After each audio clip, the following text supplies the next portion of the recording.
नमस्कार दोस्तों, आप क्राइम तक देख रहे हैं। बात करते हैं कैग की उस रिपोर्ट्स की जिससे हड़कंप मच गया। दरअसल बीएसएनएल यानी भारतीय संचार निगम लिमिटेड जो कंपनी है, उसने 1700 करोड़ के आसपास रुपए लेने थे जियो से, जो उसने नहीं लिए, यानी बिल ही प्रोड्यूस नहीं किए। इस तरह की जानकारी निकल कर है और ये खुलासा हुआ कैग रिपोर्ट से। तो क्या ये स्कैम है? क्यों नहीं लिए गए?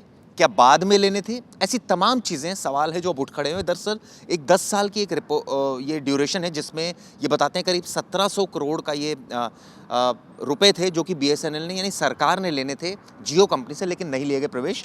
इसको लेकर अब कैग की एक रिपोर्ट आई है। ये रिपोर्ट क्या इशारा करती है कि कहीं कोई स्कैम हुआ या फिर ये 10 साल का जो ड्यूरेशन है इसके बाद पे करने थे जियो को? देखिए चिराग जी, दो चीज़ें समझनी पड़ेगी। सबसे पहली चीज़ है कि ये रिपोर्ट कब आई और क्यों। देखिए कैग रिपोर्ट आपको याद होगा 2008 में भी आई थी, जब 2G स्पेक्ट्रम नीलामी को लेके सरकार एकदम कटघरे में थी। फिर 2009 में उसमें पता चला कि इसमें बहुत ज़्यादा गड़बड़ी हुई है। 2010 में ये केस फाइल हुआ, बहुत लोग इसमें आरोपी बने और 2017 में वो सभी लोग बरी हो गए स्पेशल कोर्ट से। ठीक है। लेकिन क्या हुआ कि इसके लिए दिल्ली हाई कोर्ट में भी याचिका डाली गई जिसकी इन्वेस्टिगेशन सीबीआई कर रही है। और सीबीआई ने कहा, मतलब अब भी सीबीआई ने कहा कुछ दिन पहले ही कि हम इसकी प्रोसीडिंग स्टार्ट कर सकते हैं। उसी बीच अब कैग की एक और रिपोर्ट आती है। कैग की रिपोर्ट में क्या है चिराग जी, कि जब जियो भारत में आया तो जियो के पास खुद का इंफ्रास्ट्रक्चर नहीं था। बना बनाया इंफ्रास्ट्रक्चर किसका था? बीएसएनएल का। बीएसएनएल ने अपने ऑफिशियल वेबसाइट पे लिखा था, मुझे याद है अभी भी वो डेट भी, बीएसएनएल ने अपने ऑफिशियल वेबसाइट पे लिखा था कि 4,500 जो टावर्स हैं उनको लीज पे दिया जाएगा जियो को और 1,500 टावर एयरटेल को, जिससे 10,000 से लेकर 15,000 करोड़ की कमाई होगी। बीएसएनएल ये पैसे कमाएगा। अब क्या हुआ, ये जो पूरा लेन देन होना था, ये एक जो नाम था एग्रीमेंट का वो था पैसिव इंफ्रास्ट्रक्चर शेप्स एग्रीमेंट। इस एग्रीमेंट के तहत होना था। अब क्या हुआ, इस एग्रीमेंट के तहत इतने चीज़ें डिसाइड हुई है, टावर्स यूज़ होगा।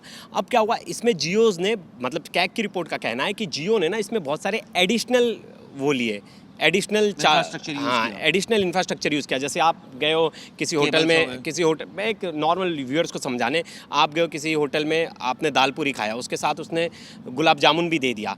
वो गुलाब जामुन का एक्स्ट्रा सर्विस था, तो उसका आपको एक्स्ट्रा पैसे देने थे। तो इसी तरह इन्होंने इनकी जो सीमा तय थी कि ये चीज़ें यूज़ करेंगे, उससे एक्स्ट्रा चीज़ें भी इन्होंने ली, जियो ने ली।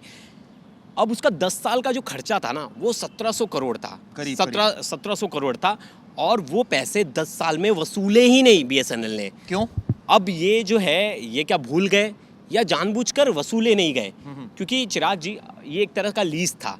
आपके घर में, आपका घर रेंट पे है, किसी को आपने रेंट पे दिया है, आप कभी भूलते हो उससे रेंट लेना? आप भूल सकते हो 1 महीना, 2 महीना, क्यों बोलो?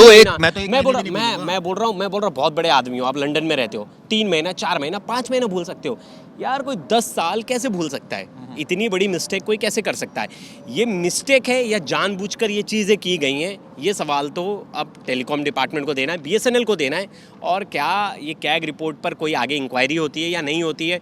क्योंकि इसको देख के मैंने सोशल मीडिया पे देखा, सोशल मीडिया पे ये मुद्दा बड़ा हाईलाइटेड बन गया। अब लोग लिख रहे हैं कि 2G स्पेक्ट्रम से भी बड़ा घोटाला, तरह तरह की बातें लिख रहे हैं। मैं वो रिपोर्ट पढ़ देता हूँ। ये रिपोर्ट जरा सर है जो कि एक ये public sector undertaking under MEMOC था। ये था, वी हैव नोटिस, ये बता रहे हैं कि दरअसल बीएसएनएल के बीच एक करार हुआ था जियो का, जिसमें करीब करीब ये बताते हैं कि मास्टर सर्विस एग्रीमेंट इसको कहा गया था।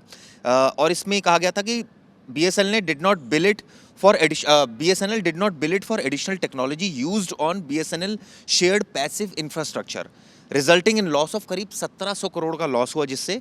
और ये कहीं ना कहीं ये जो कब हुआ प्रवेश, ये भी मैं आपको फिगर बताता हूँ। मई 2014 से लेकर मार्च 2024 के बीच में हुआ। ये रिपोर्ट में लिखा गया। हाँ, और चिराग जी देखिए, जीएसटी का जो बताया ना कि इस पैसे से, देखिए इन्हें ना जीएसटी का भी नुकसान हुआ है। इन्होंने आप देखिए जो 3rd पैरा है, मैं चाहूँगा कि वो जो स्क्रीनशॉट है वो बाजू में चले इसके, जो ऑर्डर कॉपी में है आया है, जो इनकी रिपोर्ट में, कैग की रिपोर्ट है, उसमें लिखा है BSNL in 22 circles did not deduct the share of licence fee from the revenue service paid to the telecom infrastructure provider as per. तो उन्होंने कहा है कि जो लाइसेंसिंग फ़ी थी ना, वो भी इनके रेवेन्यू से इन्होंने डिडक्ट नहीं किया। जिस क्या थी उसकी रकम थी 38 करोड़, और ये 2019 से लेके 20 और 21-22 की है। ये भी पैसा इन्होंने नहीं लिया। तो ये जो इन्होंने कैग की रिपोर्ट में जो पूरा बताया गया ना, पूरा बताया गया कि कितने का नुकसान है, करीब वो है 1900 1900 में तो 1944 करोड़, और इसमें से 1700 करोड़ का तो हिसाब उन्होंने पहले ही दे दिया जो जियो से इनको नहीं कहेगा। उसके बाद उन्होंने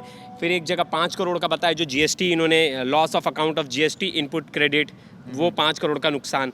फिर इन्होंने एक और 2 पोटेंशियल नॉन पोटेंशियल अलग अलग हेड्स में, मतलब यानी बहुत जो सारे, कैग की रिपोर्ट 3-4 कहती है वो ये कहती है कि बीएसएनएल ने क्यों पैसा नहीं लिया, बिल क्यों नहीं लिया जो उन्होंने सर्विसेज प्रोवाइड की, किसको, यानी जियो को।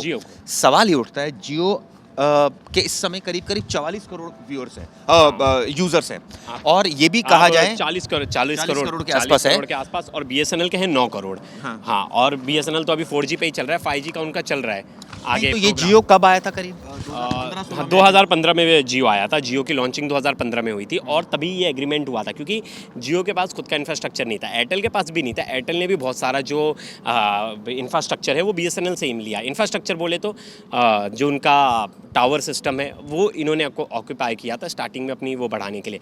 फिर मैंने एक खबर पढ़ी थी जिसको बीएसएनएल ने और ज़्यादा टावर्स लगाने की बात कही थी, और वो टावर्स को अपने, जब वो पैसे नहीं कमा रहे रेंट आउट, लेकिन इसको लेकर भी लोग लिख रहे थे कि यार बीएसएनएल के पास खुद का इंफ्रास्ट्रक्चर इतना बड़ा है तो उसने बीएसएनएल ने खुद को क्यों नहीं बढ़ाया, बीएसएनएल लॉस में क्यों जा रही है। तरह तरह की बातें थी जो कि हम फैक्चुअली नहीं जा सकते, क्या लॉस थी, कितना लॉस था, क्या फ़ायदे में थी, क्योंकि वो रिपोर्ट्स हमने भी नहीं पढ़ी अभी तक, और हमें भी उसके बारे में नॉलेज नहीं।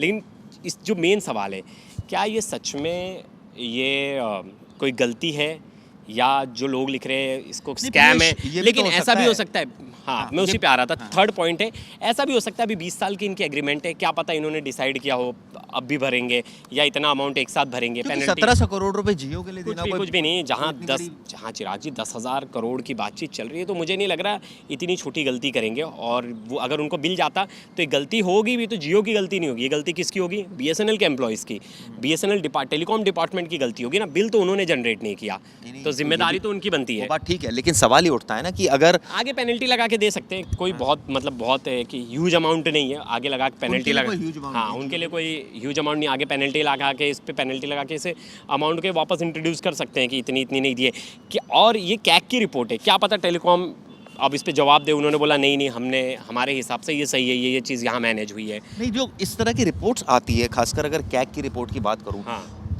कोई भी कंपनी या कोई ऑडिट होता है, हाँ, वो जो कंपनी होती है, चाहे वो सरकारी उपक्रम है या कोई निजी उपक्रम है, ऑडिट जो होता है उसके क्या पैरामीटर्स होते हैं, क्या सारी बैलेंस शीट उनको देनी होती है? बिल्कुल सब कुछ देखिए, इसके पहले तो देखिए हमें देखना पड़ेगा ये जो controller audit journal of India, ये कैग की रिपोर्ट का फुल फॉर्म है। और ये क्या होता है कि हर कंपनी, जितनी भी गवर्नमेंट बेस्ड ऑर्गेनाइजेशन है, उन सब की ये पूरी एक लास्ट में एक लिस्टिंग करते हैं मार्च एंड से पहले, और उससे 1-2 महीने पहले भी कर देते हैं, लिस्टिंग निकालते हैं। उसमें बताते हैं कि किस डिपार्टमेंट में कितनी पैसे लगाए गए, कितना पैसा यूज़ किया गया, कितने पैसे से क्या किया गया, कहाँ पैसे की फेरबदल हुई है, कहाँ पैसे सही तरह से यूज़ नहीं किए, उसमें पूरी डिटेल्स होती है।